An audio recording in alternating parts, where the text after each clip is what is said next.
Well, if Rishi Sunak thinks that this is the solution to the backlog in asylum cases and to the huge numbers coming over from France, 50,000 pretty much in the last year alone, adding to that already 100,000 backlog, then frankly he's got another thing coming, because he, and certainly everyone working in the Home Office, is totally out of touch with what British people actually want. The idea that someone can just arrive, pay £5,000 to a people trafficker, get on a dinghy, come to this country, basically be handed a five-star hotel room and all they need paid for by the taxpayer, and then fill out a 10-page questionnaire, 40 questions, and then return it within 20 days and pretty much get guaranteed the right to stay here, even though you are by far from being the most likely needy asylum seeker, given that virtually all the people come across in those dinghies are men, young men of fighting age, is absolutely absurd. I've had to give more information to join a gym than a 40-question, 10-page questionnaire that these asylum seekers are going to get. It is an absolute absurdity that anyone in government, whether they are a politician or whether they are a civil servant, think this is what the British public want when they say they want controls on this and they want the backlog dealt with. Certainly, we have a duty of care. We are a good country. We are a country with a history that stretches around the world, where we have a duty of care to people in other countries who seek asylum and want a safe haven. The idea that most of the young men who are coming to this country, paying £5,000 to a people smuggler in northern France to get here on a rickety dinghy, are indeed genuine asylum seekers who are most in need, is a patent absurdity, and everyone in Britain really knows that, apart from, it seems, anyone working at the Home Office. Well, they are going to have to face reality very, very, very soon, because we've got an election coming up in 2024, and I don't think anyone sane in this country is going to vote for any party that hasn't got to grips with this issue. And there are no signs whatsoever that this government is trying to do that. Well, let's talk about this right now with Conservative MP Marco Longhi, who joins us now. Good morning to you. Good morning, Julia. Marco, thank you for joining us. I want to talk to you about Shamima Begum as well. We'll come to her issue. But, I mean, Rishi Sunak said this is one of his big 5 pledges to get on top of this issue, to cut the backlog, the long backlog in asylum cases. So the backlog seems to be to just take a rubber stamp and go, you know, approved, approved, approved, approved. That is not what British voters want him to do, is it? I completely agree with you, Julia, and I think you might find my comments on the front page of the Telegraph stating exactly that. I learnt about this for the first time just yesterday. I am back in the constituency as I speak, so I will just need to do a lot more homework, find out what the detail of this, and request an urgent briefing from the Home Secretary. On the face of it, it looks just... I'm trying to think what that word is going to be. Or did you freeze, or did you just not say the word because it was too rude for broadcasting? No, I just said on the face of it, it looks just appalling. Appalling, right. Sorry, the sound cut out. You would see that my words in the Telegraph completely substantiate what you say. I'm a very vocal MP on these matters, and I live in the real world, not like the various employees working from home in the Home Office.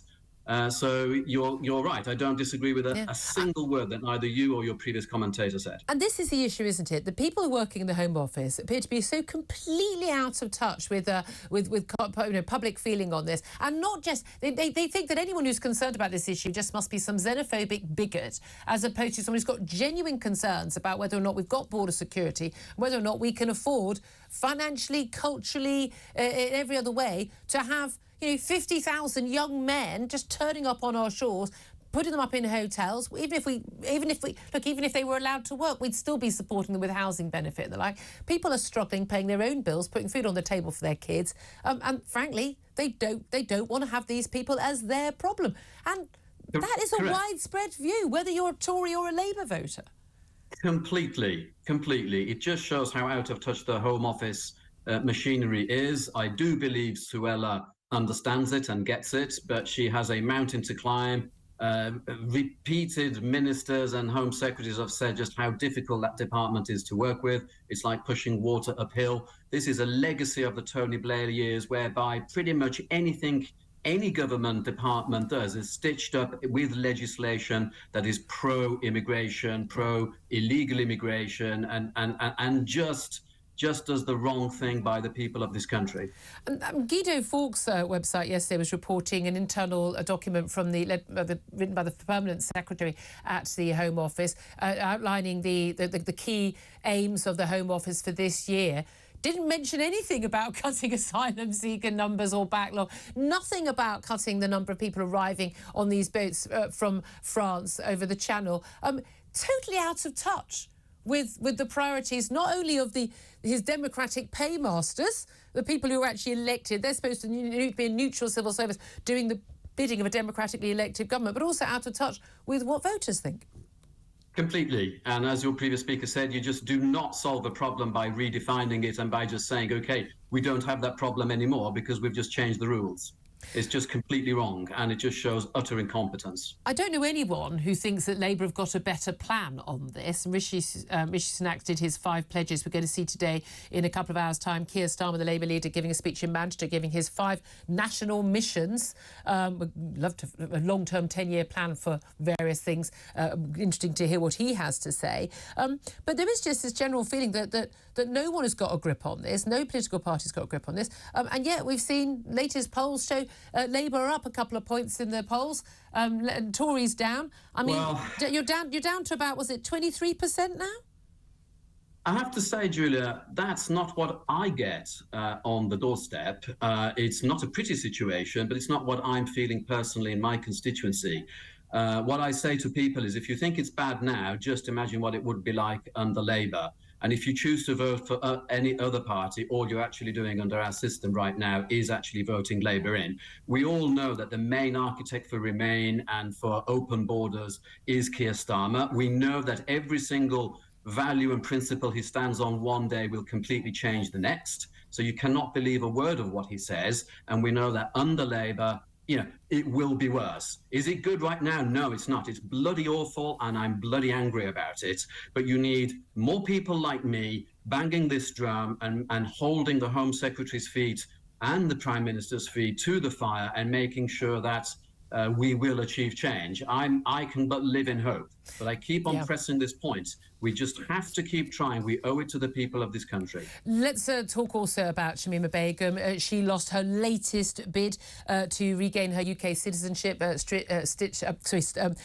taken from her by former Home Secretary Sajid Javid. She lost her challenge in the Appeal Tribunal Commission over the decision to deprive her of British citizenship, basically saying, they said she may well have been groomed, but she was, they said it was a credible case that she could have been trafficked, but they regard her as a threat to British security.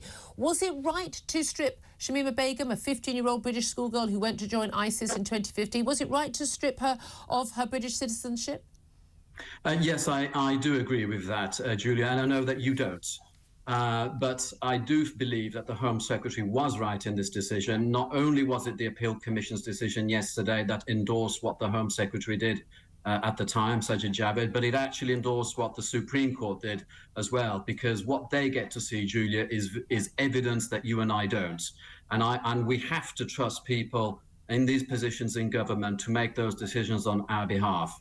So it was absolutely right to do this. This is one of the decisions that the Supreme Court and this commission has got right. You know, I will not hold back on criticising where I think they get it wrong. I do believe they've got this one right. My issue here is, I don't believe she was groomed. I think the evidence was that she was a perfectly able A-star student, 15 years old. She knew exactly what she was doing. When she was found at the age of 19 in a refugee camp, she expressed no regrets whatsoever. She was aware of what happened to the Manchester Arena terror attack. She defended that. Found a severed head in a bin. Didn't think there was any issue. And expressed no remorse whatsoever for her actions. There's no evidence really that she has been trafficked, other than that she was 15. The legal age of criminality in this country is 10. I think we can safely say she was an ISIS terrorist. She joined a terror group. That makes her a terrorist. Whether she herself killed people, there's some evidence that she sewed terrorists into their explosive jackets, which makes her tantamount to a killer as well, in my view. But the key thing for me is, I think she should be our problem. I think she is She's British. She was born in Britain. She's not a dual citizen of Bangladesh. I don't care where her parents came from. She was born in Britain.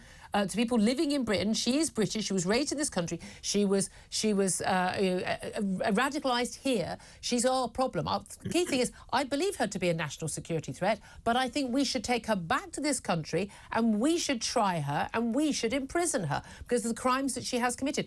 My issue is not with whether or not she should be a British citizen or not. It's why we don't have tough enough laws in this country that someone who goes off and joins an explicitly open terrorist group cannot be imprisoned in this country for a long period of time.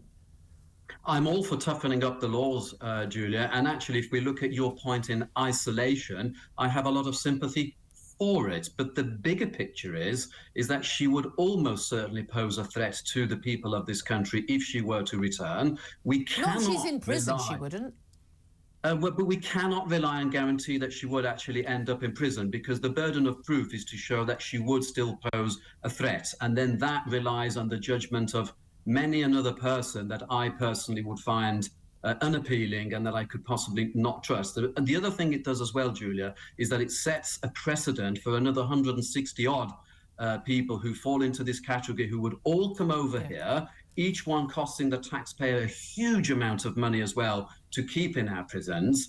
And they would pose a threat because some of them would get out. Some of them would not be held to justice in the correct way because we'd have an imperfect system. And is it really worth the life of those people who they could potentially ultimately kill if they got out?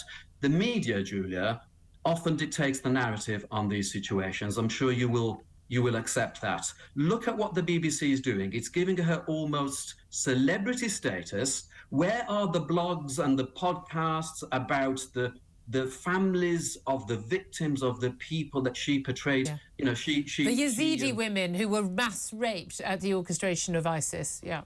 The people, the children that were raped, but also our own nationals who are over there trying to do the right thing. Okay. It's just completely wrong, Julia. I'm sorry, we might have to beg to disagree on this, but that's what we do. That's what we do in a free democracy. Marco Longhi, Conservative MP, represents the Dudley North.